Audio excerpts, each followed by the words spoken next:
그리고 오늘 강연 안내 드리도록 하겠습니다. 오늘은 뇌졸중의 영상 진단이라는 주제로 분당 서울대학교 병원 선우준 교수님께서 강연을 해주시겠습니다.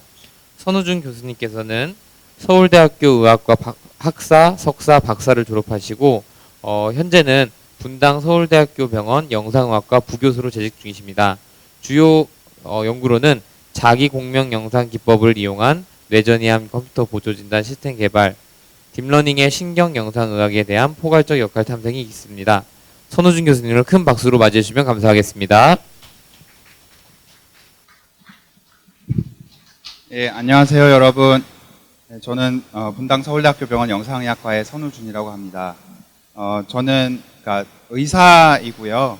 이제 의사인 동시에 대학 교수로 일하고 있습니다. 그래서 이제 기본적으로는 뭐 환자의 질병을 진단하고 진단하는 데 이제 도움을 주는 역할을 주로 하고 있고요.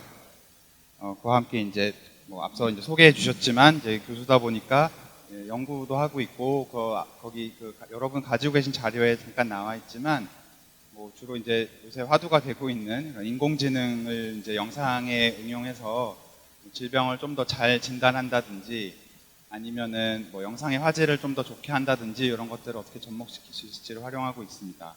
주로는 이제 뭐 제가 하는 연구를 소개시켜 드려도 좋겠지만 사실은 좀 재미가 없을 수 있고 뭐 요새 너무 인공지능 많이 하기 때문에 오히려 조금 피곤하실 수도 있겠다는 생각에 오히려 이제 제가 의사고 주로 이제 영상의학과, 주로 CT나 MRI 같은 영상의학적 검사들을 이용해서 질병을 진단하고 치료에 도움을 주는 역할을 하고 있기 때문에 뇌졸중이라는 질환을 가지고 CT와 MRI 원리를 한번 말씀드리고자 이렇게 준비를 했습니다.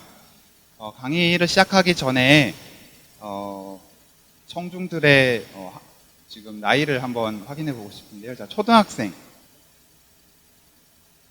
중학생, 고등학생. 네, 감사합니다. 대부분이 고등학생들이네요. 사실 이제 제 같은 강의를 3년 전에도 했었는데요. 그때는 이제 부산에서 똑같이 금요일에 과학특집 초청받아서 했었고, 거기는 대부분 초등학생이었어요. 그래서 이제 약간 초등학교 중고 정도의 레벨이 맞춰져 있긴 하지만 시작해 보도록 하겠습니다. 자, 그래서 순서는 먼저 뇌졸중이 어떤 병인지를 말씀을 드리고 뇌졸중을 어떻게 진단하는지를 말씀을 드리고 이어서 뇌졸중을 진단하는 데 가장 중요한 영상의학적 검사인 CT와 MRI가 무엇인지 이게 어떻게 작동하는지를 아주 간략하게만 살펴보도록 하겠습니다. 사실 1시간이란 시간으로는 턱없이 자세히 다루긴 부족해서 약간 수박 겉핥기가 될 수는 있어요. 자, 먼저 그래서 뇌졸중이 어떤 질환이냐. 이제 뭐 어르신들이라면은 흔히 중풍이라고 더 익숙하게 알고 계실 이 뇌졸중이라는 진단은 이 WHO의 정의에 의하면 갑자기 진행하는 국소적 또는 완전한 뇌 기능 장애가 생기는 병인데 원인을 뇌혈관의 이외의 질환, 이외의 원인은 찾기 힘든 걸 말해요. 그러니까 다시 말해서 그냥 뇌혈관 때문에 갑자기 생기는 굉장히 심한 뇌기능 장애다 이렇게 말하면 되겠습니다. 그래서 뇌혈관의 병이라 함은 쉽게 말해서 혈관이 막힐 수도 있고 아니면은 멀쩡한 혈관이 터질 수도 있어요. 크게 두 가지의 원인이 있다 이렇게 보시면 되겠고 이런 뇌졸중이 일어나게 되면은 증상이 특별히 없는 경우도 있을 수 있지만 근데 심한 경우에는 뭐 영구적인 어떤 기능의 장애가 남거나 아니면은 생명이 이제 지장을 받을 수도 있어요. 그래서 아까 제가 혈관이 막힐 수도 있고 터질 수도 있다 그랬는데 혈관이 막히는 거를 이제 좀 더 유식한 말로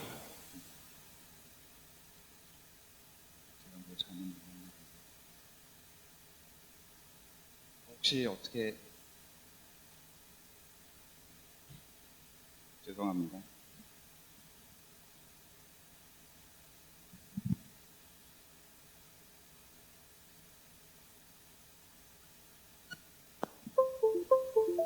네, 감사합니다. 혈관이 막히는 경우를 이제 뇌경색이라고 하고요. 아니면 허혈성 뇌졸중이라고 할 수도 있습니다. 허혈이란 말은 피가 모자라다 이런 뜻이라고 보면 돼요. 이게 이제 좀 더 흔한 경우고요. 좀 더 드물게, 아니, 뭐 드물게는 아니라 한 30% 정도는 혈관이 터져서 일어나는데 이게 이제 뇌출혈입니다. 출혈성 뇌졸중이라고 할 수도 있어요. 그래서 이렇게 사진을 보시면 이렇게 혈관에 이제 혈전이라고 하는 게 딱 막히면은 이 혈관을 통해 전달이 되던 산소라든지 각종 뭐 포도당 등과 같은 영양분이 막혀서 이제 거기 이 혈관이 이제 담당하던 부분이 이제 죽게 돼요. 이게 이제 허혈성 뇌졸중 혹은 뇌경색이고, 반대로 어떤 혈관이 터지게 되면은 뇌 안에 이렇게 피가 고이게 되겠죠. 이게 뇌출혈이다 이렇게 보시면 되겠습니다. 뇌졸중의 증상은 이제 우리 뇌는 뭐 수많은 신경세포와 그 신경세포로부터 뭐 팔, 다리, 뭐 혹은 뭐 여러 가지 장기들로 연결되는 신경 섬유로 이루어져 있고, 그 섬유가 어디와 연결이 되었느냐에 따라 다양한 증상이 나타날 수 있어요. 별로 중요하지 않은 부위에 이런 뇌졸중이 온다면 증상이 딱히 없을 수도 있지만, 중요한 부위에 온다면은 특히 뭐 운동을 담당하는 부위에 이제 뇌졸중이 온다면 그 부위가 마비가 되는, 이제 흔히 우리 뇌가 양쪽으로 갈라져 있기 때문에 한쪽에 마비가 오는데요. 그래서 반신마비가 올 수 있고, 감각을 담당하는 부분에 손상이 오게 되면 감각 이상이 올 수 있고, 아니면은 뭐 손해라든지 이런 다양한 다른 부위에 오면 어지럽다든지, 언어 중추에 손상이 오면 말을 못하는 언어 장애가 올 수도 있겠고요. 시각을 담당하는 곳에 이제 뇌졸중이 오면 뭐 시각 장애, 혹은 한쪽 뭐 오른쪽 편이 안 보여요 하는 시야 장애 올 수도 있고, 아예 갑자기 뭐 사람이 이렇게 뭐 바보처럼 기억을 못한다든지 치매 같은 증상이 올 수도 있습니다. 다양한 증상이 올 수도 있고, 그래서 뇌졸중이 의심될 때는 빨리 병원에 와야 돼서 이런 약자를 가지고 말을 만들어서 홍보를 하고 있습니다. 갑자기 한쪽 얼굴이 입꼬리가 처지면서 이렇게 눈이 내려가는 얼굴에 이상이 온다든지, 팔에 힘이 빠진다든지, 이렇게 말이 느려지거나 말이 어눌해지거나 말을 못하거나 이런 증상이 있다든지 할 때는 빨리 큰 병원으로 가셔야 됩니다. 빨리 응급실에 가셔야지 빨리 진단하고 빨리 치료를 해서 그나마 기능을 회복을 기대할 수 있기 때문에, 이런 게 의심될 때는 빨리 조치를 취해야 한다. 알아두시면 좋겠고요. 그래서 이 뇌졸중이 생기면 어떻게 되는지 한번 동영상. Now he's been wanting to put garlic chives in 집 everything. 아니고요. 멀쩡하던 아저씨가 Side of your face is drooping. 갑자기 Mom, 얼굴이 이상하대요. Probably nothing. are 보세요. you okay? 얼굴 한쪽이 Why are you 어떻습니까? swearing? 약간 입꼬리가 Raise your 내려가 arms up in the 있고, air for me. Are you 팔을 okay? 들어보라고 해서 양팔을. Gracie, 그랬더니 call 이 911. 한쪽 오른팔을 지금 못 올리고 있죠. I see. Honey? 말도 안 하죠. Tim, need an ambulance to send for 쓰러집니다. Tim, look at me, Gracie. Tell them to hurry. 저는 Tim, 빨리 look at me, 간다. look at me, Tim. 전화를 해야 됩니다. I don't know. I think he's having a stroke. I think my dad is having a stroke. Tim, what's going on? 스트로크가 이제 영어로 뇌졸중이에요. My husband, he. 119 대원들이 Cold? Are you 벌써 cold, honey? 도착했고, Are you cold? Okay. Gracie. See, Gracie's gonna come, sweetheart. We're just gonna go. We're just gonna go in the ambulance right now. We're gonna go to the hospital. Okay? 병원에 갑니다. Okay. I'm right here. Gracie, meet us there. I'm right here. I'm right here. Okay. Okay, here we go. You just stay right here. You just stay and breathe. Just breathe. Tim? Tim?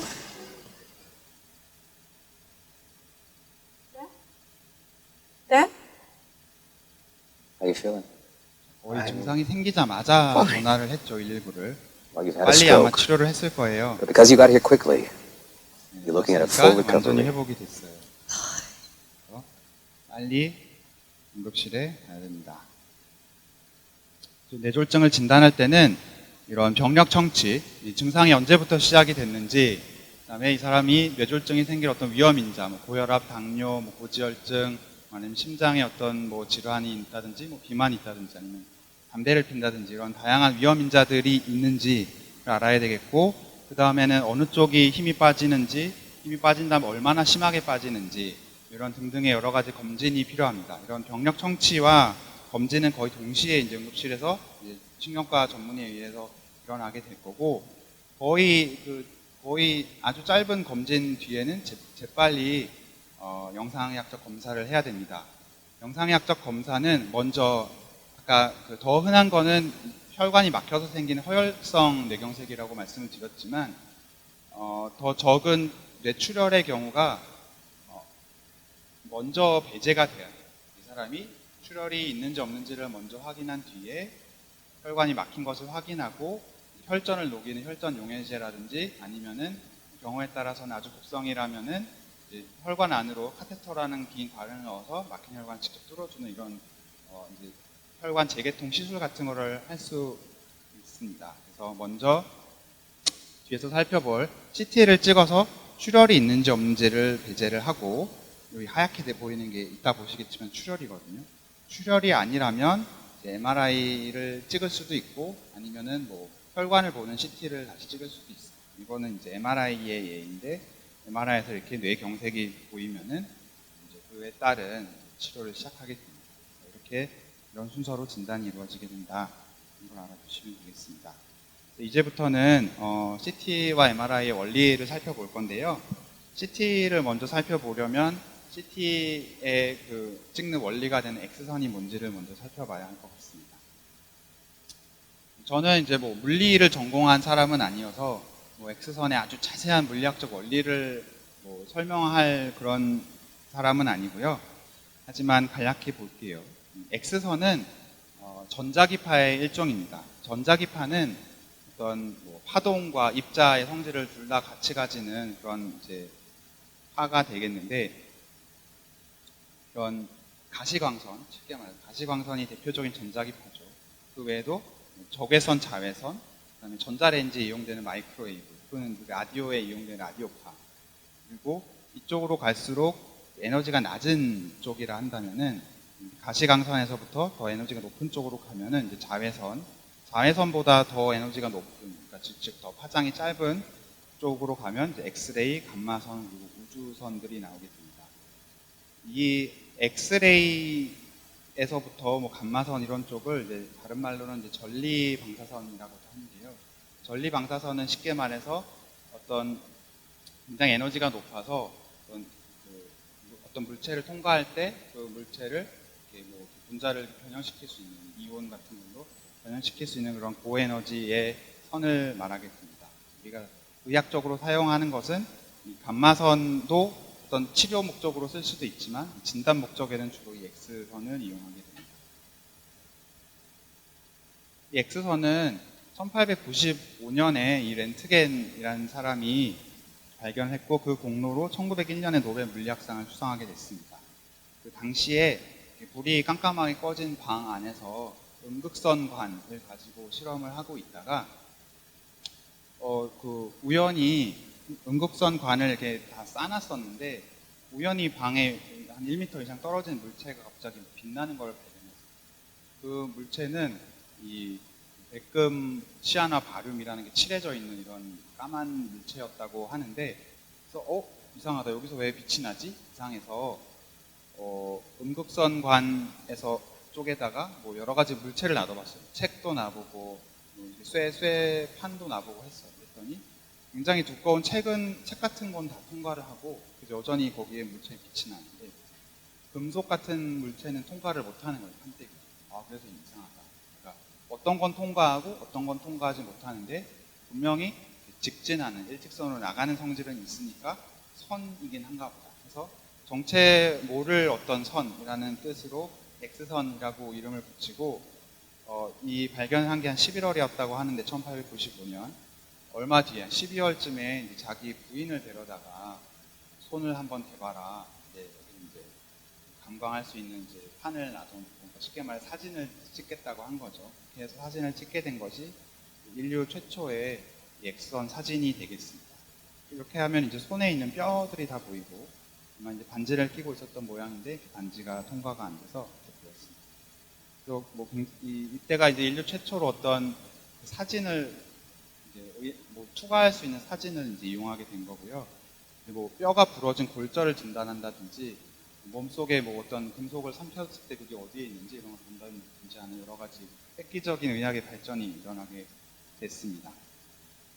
이제 X선의 발견이고, 이때 실험에 이용한 음극선관이 이렇게 생겼어요. 이 음극선에서 이제 이렇게 고압을 양쪽에 양극과 음극 사이에 고압을 걸어주게 되면은 이 데워진 이 음극선에서부터 전자가 이렇게 막 나오게 됩니다. 양극선 판을 향해서 아주 빠른 속도로 나온 전자가 텅스텐으로 된 양극선 판에 충돌을 하게 되면은 갑자기 이런 막 선이 나오는데 이게 바로 이제 X선이었고 당시에는 몰랐었고 몰랐지만 이 음극선관을 가지고 다양한 실험을 하면서 이제 여러 가지 성질을 밝혀 나가고 있던 차에 우연히 이런 X선이 발견이 되게 됩니다. 그래서 이 양극선 판에 부딪힐 때 전자가 어떤 일이 일어나는지 X선이 왜 발생하는지는 크게 제동 방사선과 특성 방사선 두 가지로 설명을 하는데요. 먼저 이 제동 방사선은 이제 제동 브레이크 얘기입니다. 요게 이제 빠른 속도로 날아오는 전자인데 어떻게 되는지 봅시다. 전자가 날아오다가 어떻게 됐어요?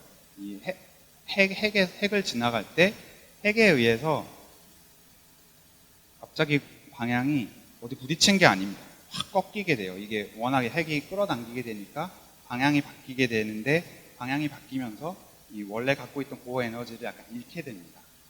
잃은 만큼에 해당하는 에너지 양이 이렇게 X선이 되어서 이렇게 밖으로 방출이 됩니다. 이게 바로 어떤 속도가 느려진다. 제동 방사선이라고 하고 부딪힐 수도 있겠죠. 자 봅시다. 어떻게 됐어요? 날아오다가 이 원래 원자핵 주위를 돌고 있는 전자가 충돌을 했어요. 그러면은 이 전자 두 개가 다 튕겨져 나가게 되고 전자 하나가 남아 있었는데 이 바깥쪽에 돌고 있던 전자가 남아 있었으면 그게 다시 바깥에 있는 궤도에서 안쪽 궤도로 떨어지게 됩니다. 그러면서 안쪽 궤도가 더 에너지가 낮거든요. 그래서 고에너지 궤도, 에너지 준위의 차에 해당하는 만큼의 또 방사선이 나오게 되는데 요거는 딱 값이 정해져 있다고 해서 특성 방사선입니다. 이거는 제동 방사선은 뭐 속도나 방향에 따라 되게 다양한 에너지가 나오게 되죠. 이거는 굉장히 이렇게 넓은 스펙트럼 같은 에너지가 나오게 되고 특성 방사선은 딱 고유에 해당하는 에너지가 나오게 됩니다. 이 두 가지가 X선의 대표적인 원리인데요. 다시 말해 이런 식이라고 생각하시면 됩니다. 자, 그래서 그럼 엑스레이로 우리 이제 무릎 사진을 찍는다고 봅시다. 여기가 이제 X선이 나오는 이제 방원이고 무릎을 이렇게 갖다 댔어요. 사진을 찍은 거를 단면을 잘라서 생각을 해보면은 우리 무릎에는 아랫다리에는 이제 뼈가 두 개가 있죠. 뼈 두 개가 이렇게 있고 주변에 이제 근육들이 있고 바깥에는 피부가 싸고 있겠죠. 그래서 근육, 피부, 뭐 지방 이런 것들은 서로 다 밀도가 다르겠죠. 서로 다 X선이 투과할 수 있는 정도가 다 다양합니다. 그래서 그 원리들을 이용하면은 투과가 안 되는 뼈와 같은 부분에는 투과가 안 돼서 하얗게 나오게 되고 투과가 잘 되는 부분은 X선이 많이 통과해서 까맣게 보이게 됩니다. 그런 것들을 이용하면은 다음과 같이 이제 가슴 사진을 찍으면 이렇게 보이게 되고 폐는 공기가 차 있으니까 X선이 많이 투과하겠죠. 그래서 까맣게 보이고 뼈 같은 부위는 잘 투과를 못해서 하얗게 보입니다. 전신이나 이런 척추 사진을 찍기 위해서 측면 사진을 찍을 수도 있어요. 저는 사실 이제 머리, 신경두경부 영상을 하는 사람이거든요.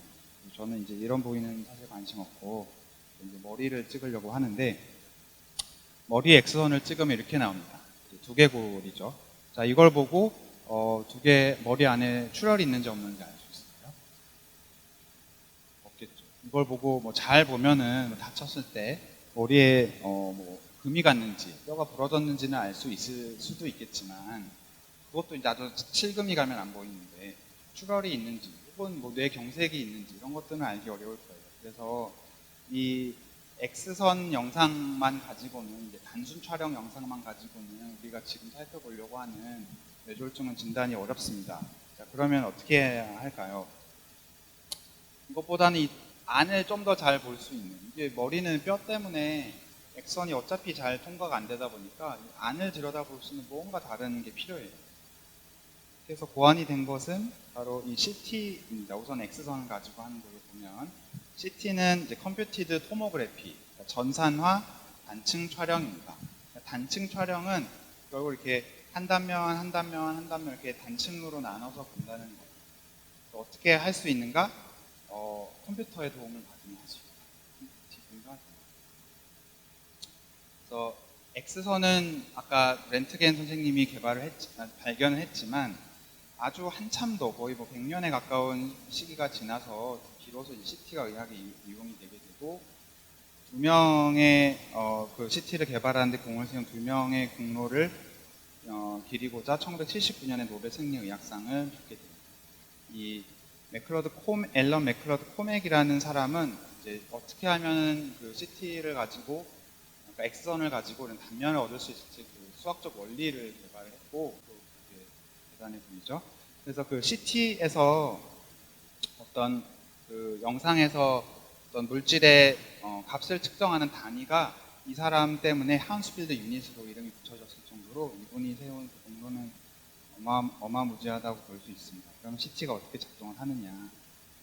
CT 장비는 이렇게 생겼어요. 혹시 보신 분들 있을지 모르겠지만 이렇게 동그란 통 속에 사람이 이렇게 누워 있으면은 이 침대가 쭉 움직이면서 이제 들어가게 되고 이 속에서는 엄청나게 큰 기계 장치가 뱅글뱅글 돌리고 있습니다. 사람이 이제 누워 있고 이거를 어떤 이제 사람의 어떤 부위라고 본다면은 엑스레이 광원이 여기 있으면은 아까처럼 이렇게 일자로 쏘는 게 아니라 부채 모양으로 쭉 이런 X선이 나온다고 봅시다. 그러면은 반대쪽에는 X선을 이제 받아들이는 이제 카메라 디텍터 같은 받아들이는 장치가 있는 거죠.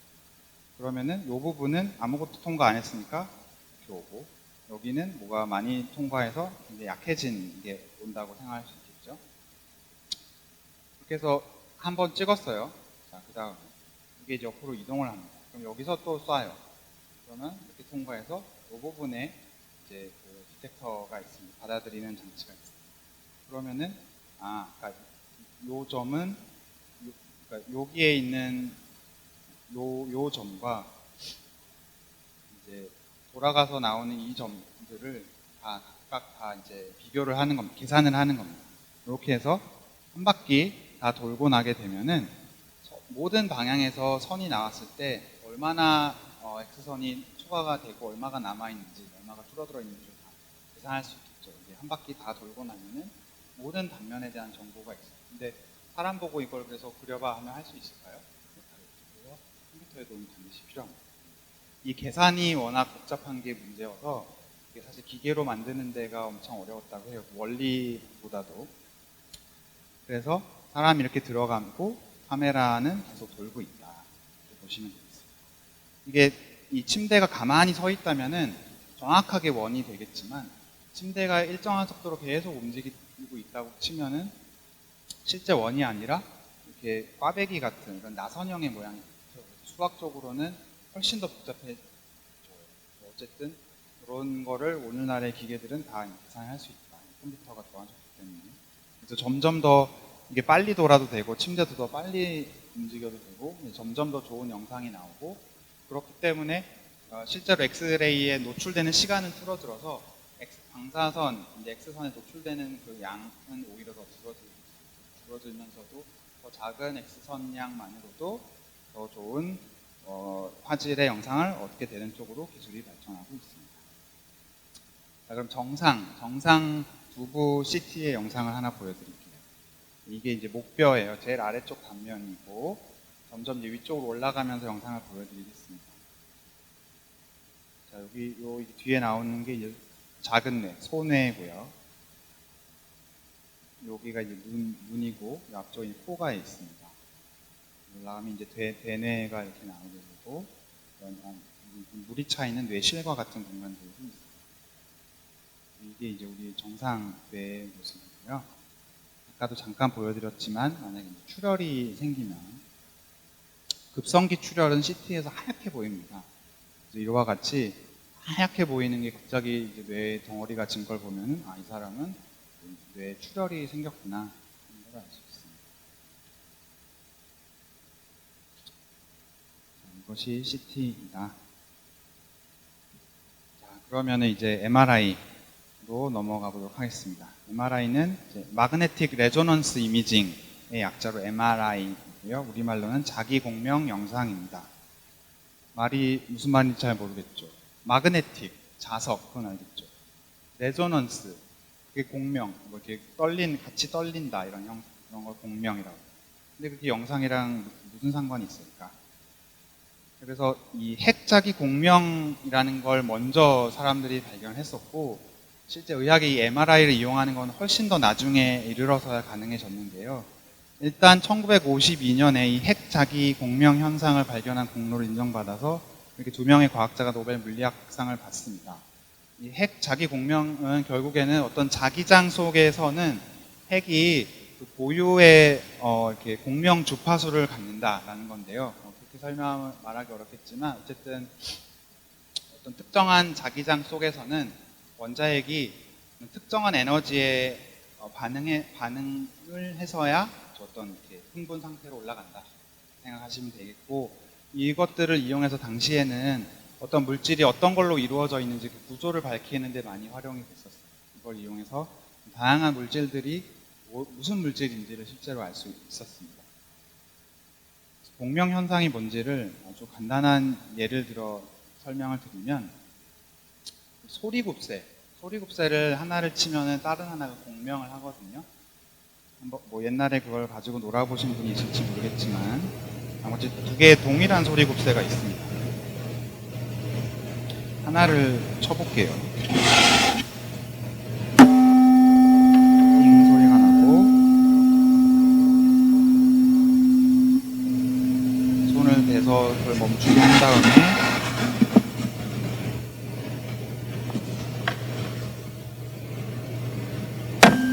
다시 칩니다.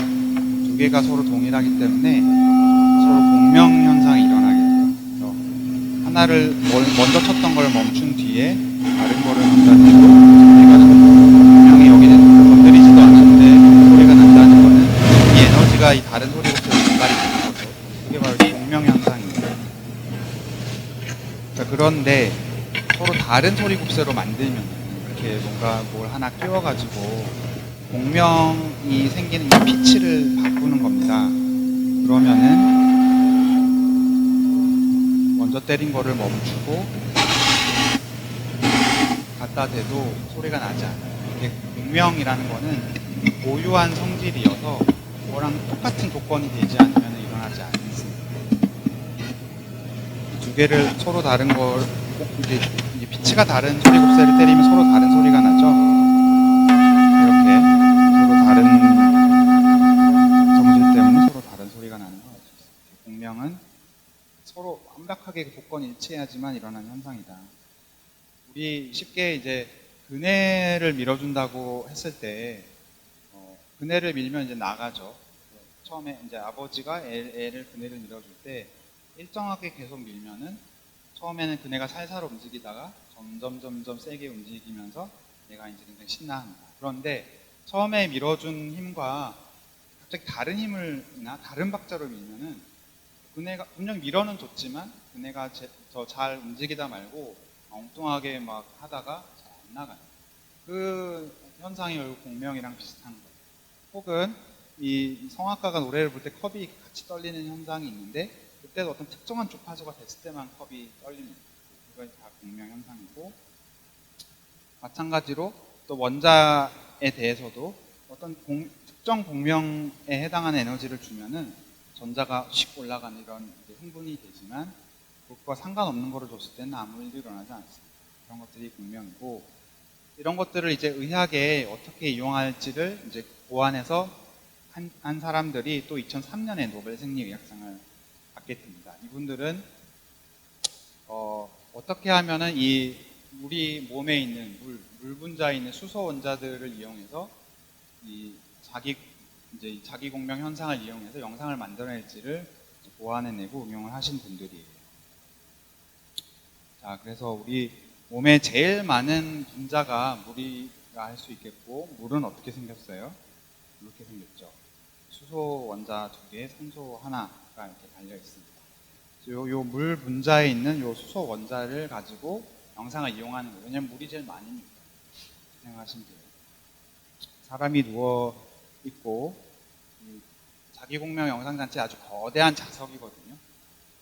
사람 몸속에 물이 처음에 이렇게 제멋대로 막 이렇게 떠다니고 있었다고 치는데, 자석이 들어오게 되면은 이 물들이 이 주 자기장에 평행하게 일렬로 쫙 일어서게 됩니다. 아주 센 자석이어야 하긴 하겠죠.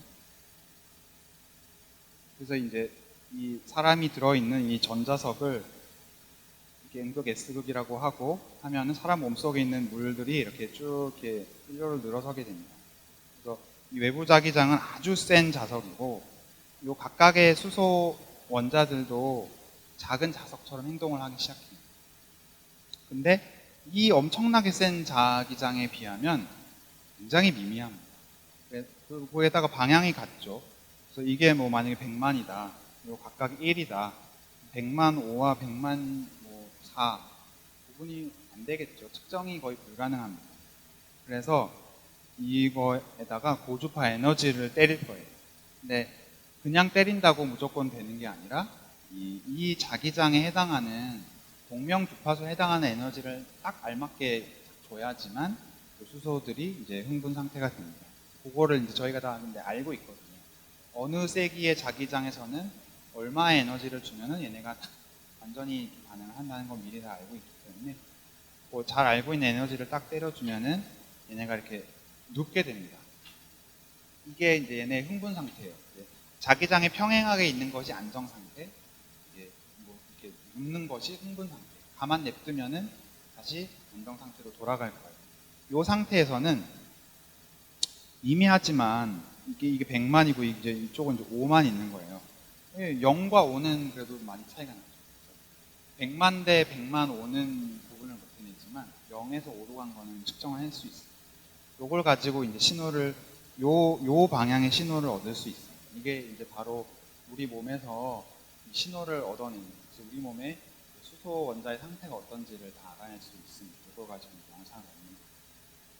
그래서 신호를 이제 때려주는 코일이라는 것이 있고 에너지를 주고 얘가 누우면은 여기서 나온 신호를 다시 받아들이는 리시버 코일이라는 게 있어요. 이걸 여기서 에너지를 주고 나오는 신호를 받아서 영상으로 만든다. 이것이 바로 MRI 원리이고요. MRI통도 똑같이 생겼습니다. 이렇게 동그란 기계 속에 사람이 침대에 누워서 이제 들어가는데 CT랑 차이는 뭐 머리를 찍는다 머리 주변에 이렇게 또 코일이라는 장치를 뒤집어 쓰고 들어, 아니면 뭐 허리를 찍으면 허리, 뭐 무릎에 찍으면 무릎에 코일을 감고 찍게 됩니다. 그래서 아까 이 동그란 통에 아까 CT는 막 빠른 속도로 돌아가는 이제 기계가 들어 있었죠. MRI는 뭐가 돌아가는 건 아니고 전자석을 만들기 위한 코일들이 감겨져 있어요. 주 자기장을 만들기 위한 코일이 있고 아까 본 대로 신호를 주거나 받기 위한 코일들이 또 있어요. 여러 종류의 코일들이 막 들어있고 이 전자석들이 굉장히 뜨거워지기 때문에 그걸 식히기 위한 냉각, 뭐 헬륨 같은 것들이 들어있어요.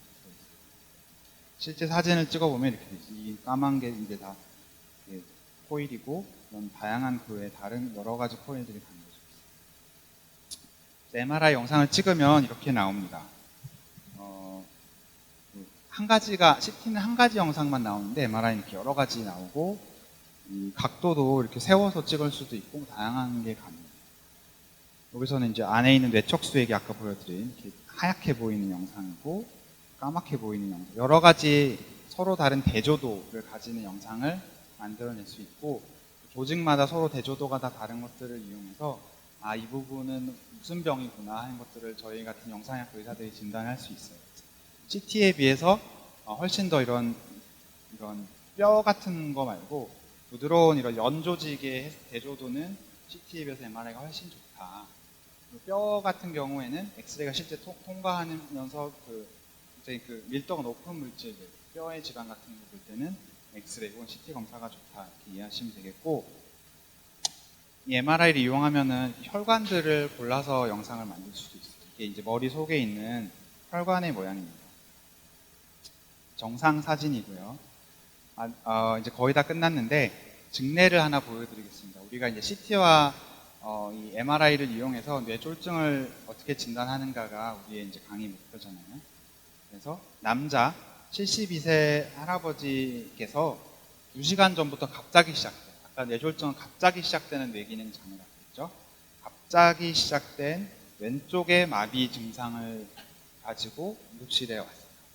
아까 본 대로 한쪽 반신마비, 이게 이제 뇌졸중 흔한 증상이라고 말씀을 드렸어요. 그래서 아까 뭐라 그랬어요? 출혈이 있는지 없는지를 빨리 알아야 된다. 출혈을 볼 때는 CT에서 하얗게 보이는 게 급성 출혈이라고 해요. 그래서 CT는 훨씬 더 MRI보다 빨리 찍을 수 있기 때문에 응급실에 오면 일단 뭐 여러 가지 이제 진찰을 한 다음에 바로 CT부터 찍습니다. CT를 찍었어요. 아까 보여드렸던 그 정상 환자랑은 다르게 조금 이런 데가 조금 뇌실이 좀 커져 있는 걸 알 수 있어요. 그거는 이제 연세가 드셨기 때문에 약간 뇌가 위축이 돼서 그렇다라고 생각하시면 돼요. 그렇지만 아까 보여드렸던 출혈과 같이 하얀 거는 보입니까? 안 보이죠. 그래서 보인다고요? 요런 거는 그냥 뇌실 속에 있는 어떤 석회화가 되고요. 출혈은 지금 없습니다. 출혈 없는데 이상한 게 있긴 있어요. 요 부분. 아까 여기 뒤쪽에 있는 작은 뇌, 소뇌인데 소뇌가 하얗게 된 게 아니라 까맣게 됐어요. 많이 까맣게 보여가지고 이거는 뭐 좀 어려운 얘기지만 오래된 뇌경색 병변이 있었던 걸로 생각이 돼요. 그렇지만 지금 증상은 원래 있던 기존에 있었던 증상이 아니라 갑자기 생겼기 때문에 아마도 요거랑은 상관없는 다른 게 뭔가 생긴 것 같은데 제가 봐도 이 CT로는 잘은 모르겠어요. 제가 할 수 있는 얘기는 오래된 게 있고 출혈은 없다. 제일 중요한 정보는 현재 이분께 출혈이 없다 하는 정보가 되겠습니다. 그러면 어떻게 할까요? MRI를 찍는 것이 좋겠죠. 그래서 MRI를 찍었더니 이 부분에 이렇게 하얗게 보이는 게 있고 똑같은 부위에 다른 영상에서는 까맣게 보이고 요 부위에서는 뭐 잘은 모르겠어요. 여기 희끗희끗하긴 하지만 뭐 그렇게 치면 여기도 있기 때문에 이거는 병인지 아닌지 잘은 모르겠어요. 이건 그렇고 자, 이 혈관을 보는 거 그랬더니 어때요? 뭐가 이상한지 아시겠어요? 튀어나온 요거 또 네? 구멍? 어디 구멍이 있나요?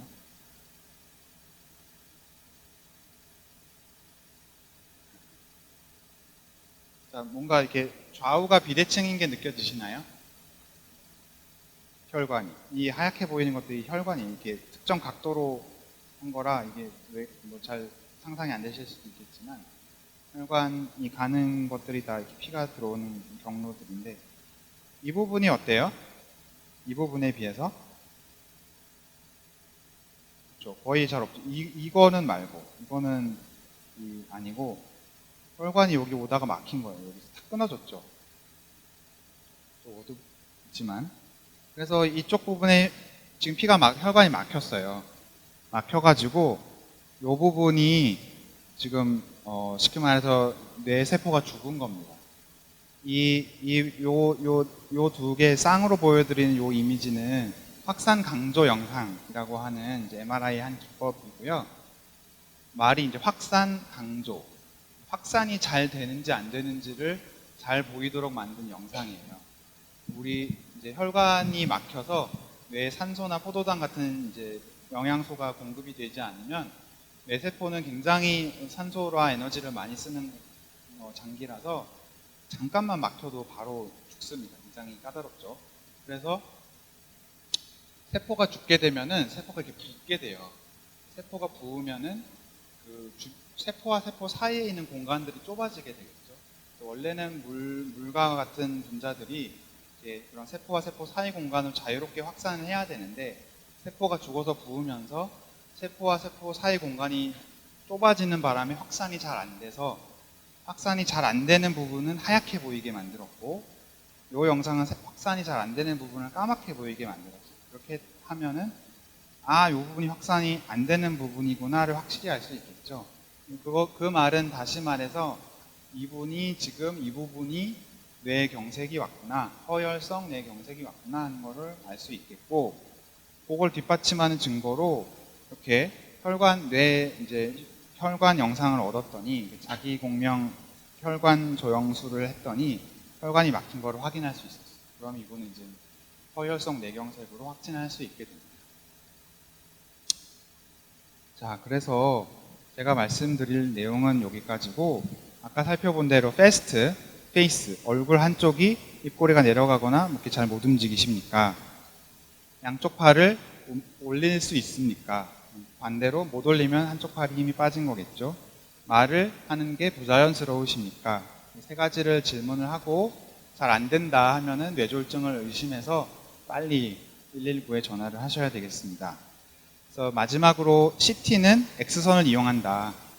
X선은 공기나 지방과 같은 밀도가 작은 물질들은 쉽게 통과를 하지만 뼈와 같이 밀도가 큰 물질들은 잘 통과하지 못하며 급성 출혈 유무 판정에 적어도 뇌졸중에 있어서는 굉장히 유용하다. MRI에 비해서 훨씬 빨리 찍을 수 있지만 방사선 노출의 위험이 있다. 인 거고요. MRI는 자기장과 고주파 신호를 이용해서 영상을 만들고 뼈를 제외한 연부 조직을 잘 구분할 수 있겠고 출혈보다는 급성 뇌경색의 진단에 굉장히 우수하다. 비록 찍는 시간은 CT에 비해서 훨씬 오래 걸리지만 방사선 노출이 거의 없는 거의 라디오파와 비슷한 정도의 에너지를 가지는 전자기파를 이용하기 때문에 방사선 노출에서는 완전히 안전하다고 볼 수 있다. 이런 특징들을 기억해 두시면 좋겠습니다. 네, 이상으로 제 강의 마칠게요. 감사합니다.